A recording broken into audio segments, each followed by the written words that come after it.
was already in a place where the booming of water that fell into the next circle sounded like a beehive's humming, when three shades running together left a crowd that passed over under the sharp burning rain. They came toward us, and each one cried, "Wait, you who seem to us by your clothes to be someone from our perverse city." Ah, me. What ancient and recent wounds I had left on their limbs, scorched by their flames.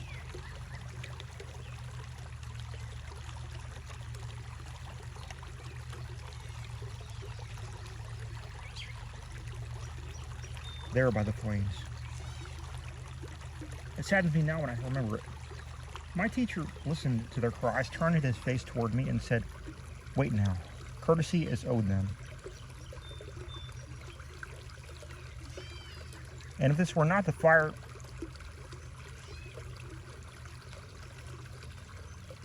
and if there were not this fire, the places nature rains down, I would say that you are more hasty than they are.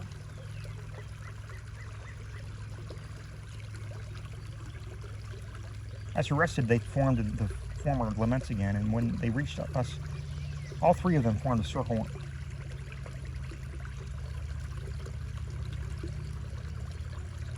Wheeling around as do champion wrestlers, naked and oiled, looking for a hold or an advantage before they grasp and attack one another. Each directed his face at me so that his neck turned continuously in an opposite direction to his feet. And one of them began, "If this misery of this sinful place and our scorched, stained look renders us in our prayers contemptible, let our fame influence your mind to tell us who you are, so that you move your feet so safely, your living feet through hell, safely through hell. He in all whose footsteps you see me tread, all peeled and naked as he is, was greater in degree than you would think. His name is Guido Guerra, grandson of the good lady Galrada.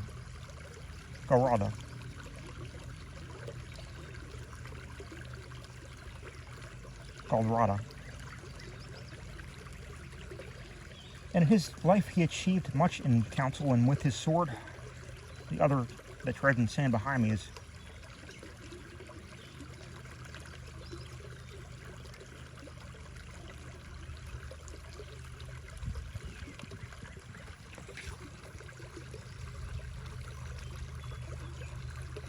Tecaccio Aldobrandi, whose words who should have been listened to in this world. And I place with them in torment, and Jacopo Presticucci.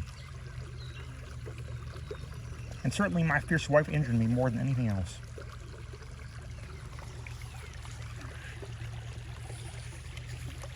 If I had been sheltered there from the fire, I would have dropped down among them below, but I believe my teacher would have allowed it. But I was at this burden baked myself. My fear overcame the goodwill that made me eager to embrace them. Then I began. Your condition stirred sadness, not contempt in me. So deeply it will not soon be gone. When my guide spoke words to me by which I understood such men as yourselves might be approaching, I am of your city, and I have always heard and repeated your names and your deeds with affection. I leave the gall behind and towards the sweet fruits promised me by my truthful guide, but first I must go downward to the center. He there replied, that your soul may long inhabit your body, and your fame shine in after you. Tell us if the courtesy and courage still live in our city as they used to, or if they have quite forsaken it.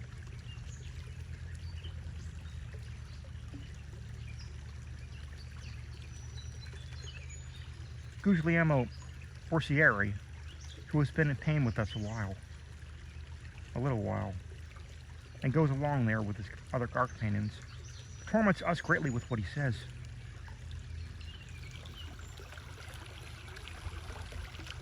New men and sudden wealth have created pride and excess in you, Florence, so that you already weep for it, I cried, and with lifted face. And the three who took this for an answer gazed at one another, and as one gazes at the truth. They replied together, "Happy are you if, by speaking according to your will, it costs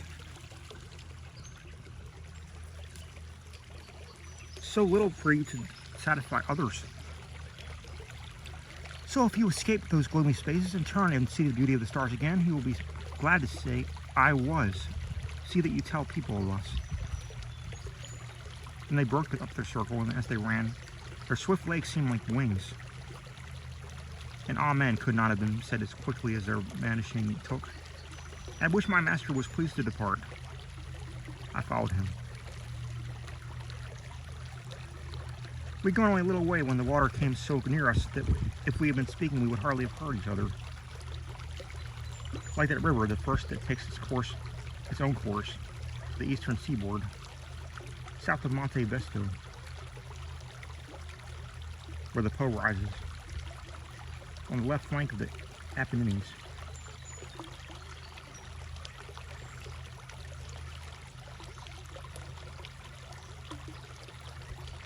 And it is called Aquacheta above. Before it falls to the lower bed and loses its name to become the Montone at Forli.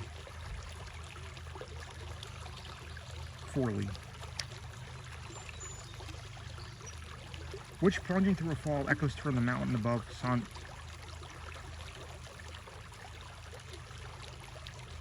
Benedetto.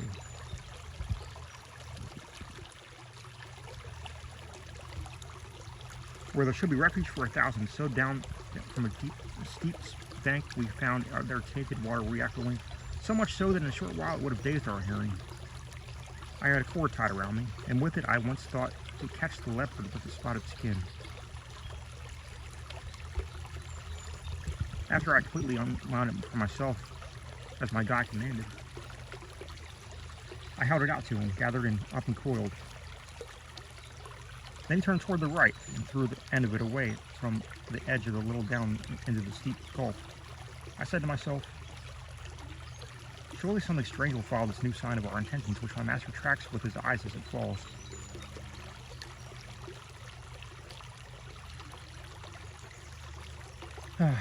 How careful men should be with those not only who see our actions, but without understanding, see into our thoughts. He said to me, "That which I expect will soon ascend, and our object of our speculations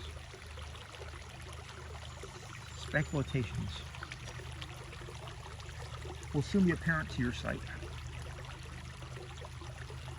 A man should always keep quiet as far as he can when facing a truth that seems like a lie, since he incurs reproach, though he is blameless.